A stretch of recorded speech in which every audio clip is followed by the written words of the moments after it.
আল্লাহ ইমানদার পুরুষদের যেমনি পছন্দ করেন, ইমানদার নারীদেরকেও তিনি পছন্দ করেন। ইমান মানে হচ্ছে স্বীকৃতি দেওয়া। ইমান মানে স্বীকৃতি দেওয়া। কিসের স্বীকৃতি? বিশ্বাসের স্বীকৃতি। কিসের? মাশাআল্লাহ, বিশ্বাসের স্বীকৃতি। এই পৃথিবীতে বিশ্বাসের দাম বড্ড বেশি। এই পৃথিবীতে সবচেয়ে দামি জিনিস কি? বিশ্বাস। বিশ্বাস ছাড়া এই জগৎ চলে? স্বামী স্ত্রীর সম্পর্ক কিসের উপর টিকে থাকে বলেন তো? হ্যাঁ, বিশ্বাসের উপর টিকে থাকে। স্বামী স্ত্রীর সম্পর্ক টিকে থাকে বিশ্বাসের উপর। আচ্ছা, পার্টনারশিপে যারা ব্যবসা করেন, পার্টনারশিপের বিজনেস, এটা টিকে থাকে কিসের উপর?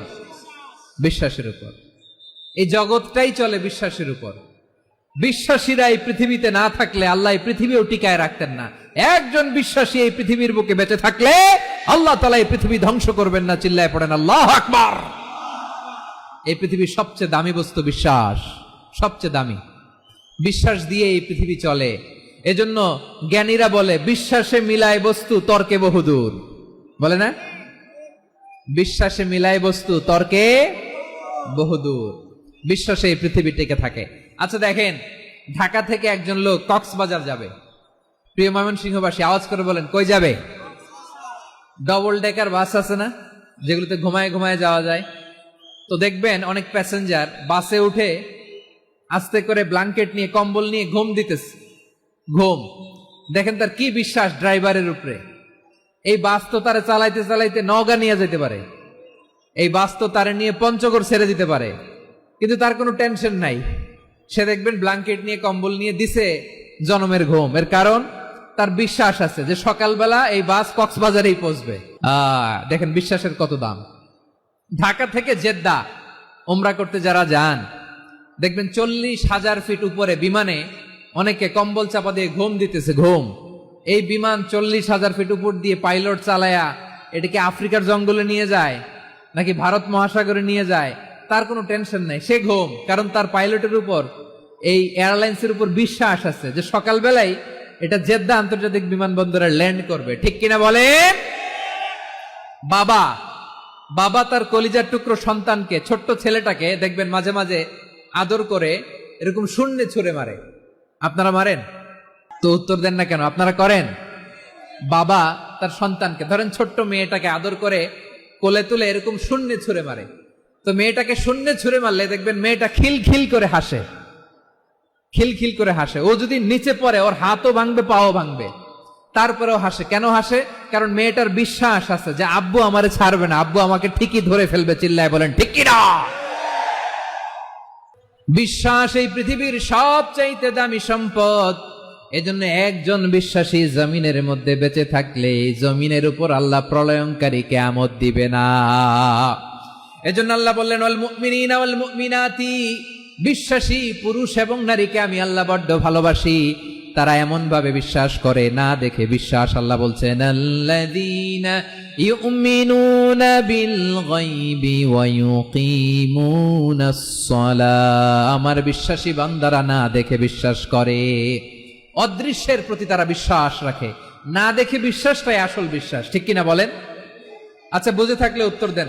আমার হাতে 3টা চকলেট নিয়ে যদি আমি বলি, এই যে আমার হাতে চকলেট, তুমি বিশ্বাস করো? আপনি তো বলবেন করি, কারণ চকলেট তো দেখা যায়। বিশ্বাস না করে যাবেন কই? কিন্তু আপনারা না দেখায়া 3টা চকলেট এরকম মুষ্টিবদ্ধ করে পিছনের দিকে নিয়ে যদি বলি, বন্ধু আমার পিছনে ডান হাতের মুঠায় কিন্তু 3টা চকলেট আছে, বিশ্বাস করো?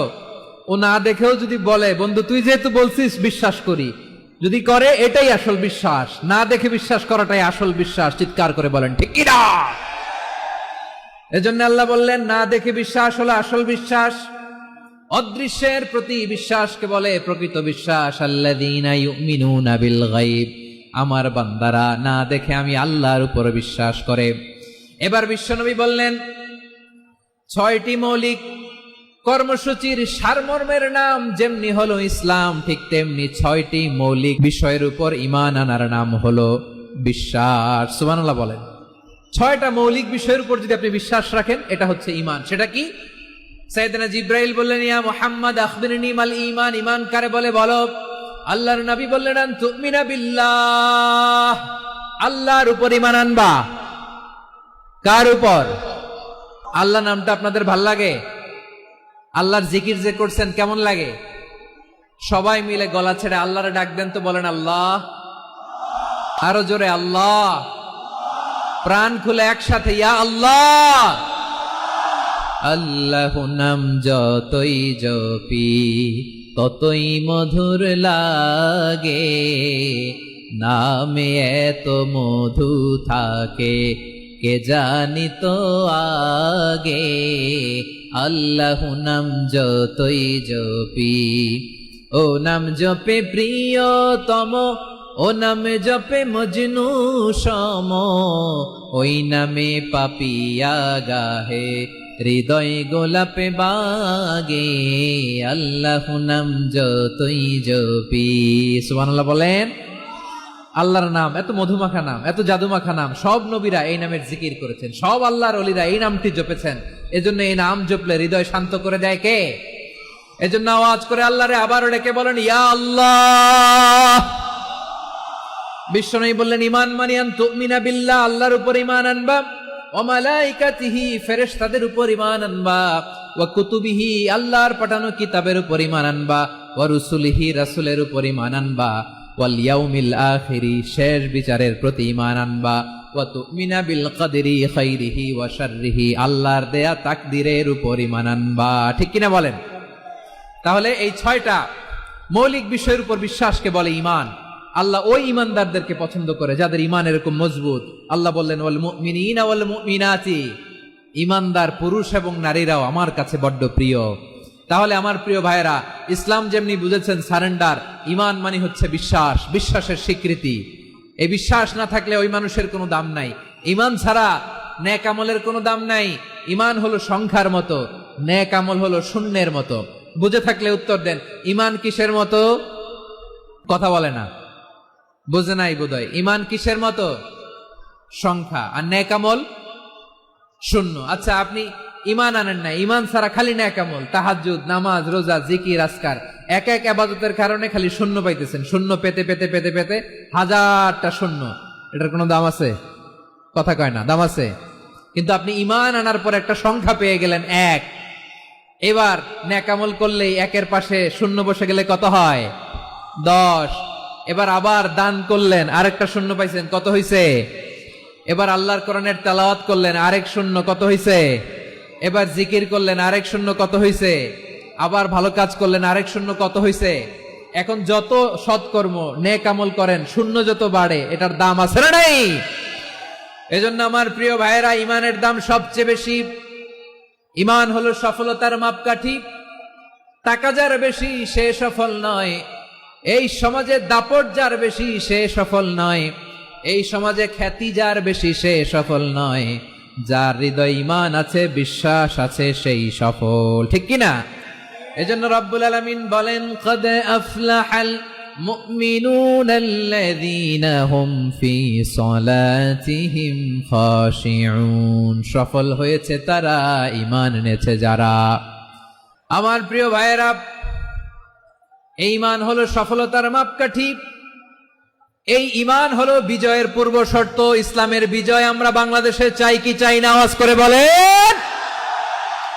রব্বুল আলামিন বলেন ওয়ালা তাহিনু ওয়ালা তাহজানু ওয়া আনতুমুল আ'লাউনা ইন কুনতুম মুমিনিন, তোমরা চিন্তিত হয়ো না, ভেঙে পড়ো না, হতাশ হয়ো না, চিন্তিত হয়ো না, তোমাদেরই বিজয় হবে যদি তোমরা মুমিন হও। ঠিক কিনা বলেন?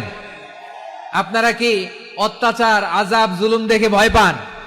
হ্যাঁ, নবীদের উপর অত্যাচার ছিল কি ছিল না? সাহাবাদের উপর ছিল কি ছিল না? এজন্য কোনো অত্যাচার, হুমকি, দামকি, জেল, জরিমানা মুমিনকে তার ঈমানের রাস্তা থেকে এক বিন্দু পরিমাণ পেছনে হটাতে পারে না। চিল্লায় বলো ঠিক কিনা? আমরা জেনে বুঝেই এই রাস্তায় এসেছি, এই রাস্তা থেকে আমাদেরকে কেউ পেছনে সরাতে পারবে না। চিৎকার করে বলেন ঠিক কিনা? আল্লাহ আমাদেরকে সুসংবাদ দেন ওয়ালা তাহিনু ওয়ালা তাহজানু ওয়া আনতুমুল আ'লাউনা ইন কুনতুম মুমিনিন, হতাশ হয়ো না, নিরাশ হয়ো না, ভেঙে পড়ো না, তোমাদেরই বিজয় হবে যদি তোমরা মুমিন হও। এজন্য ঈমানের পথে আমরা থাকতে চাই কি চাই না? ঈমানের পথে অবিচল থেকে আমার মরণ যেন হয়। সবাই পড়েন আমিন। ঈমানের পথে অবিচল থেকে আমার মরণ যেন হয়। তোমারই কাছে মিনতি আমার, তোমারই কাছে মিনতি আমার, মহামহিম দয়াময়। ঈমানের পথে অবিচল থেকে আমার মরণ যেন হয়। পড়েন আমিন। তাহলে ইন্নাল মুসলিমিনা ওয়াল মুসলিমাতি, আল্লাহ বলে যে নারী এবং পুরুষ আমি আল্লাহর বিধানের সামনে আত্মসমর্পণ করে তাদের আমি ভালোবাসি। আবার যে নারী এবং পুরুষ আমার উপর, আখিরাতের উপর, নবীর উপর বিশ্বাস স্থাপন করে তাদেরকে আমি ভালোবাসি। বিশ্বাস হলো সবচাইতে দামি, ঠিক কিনা?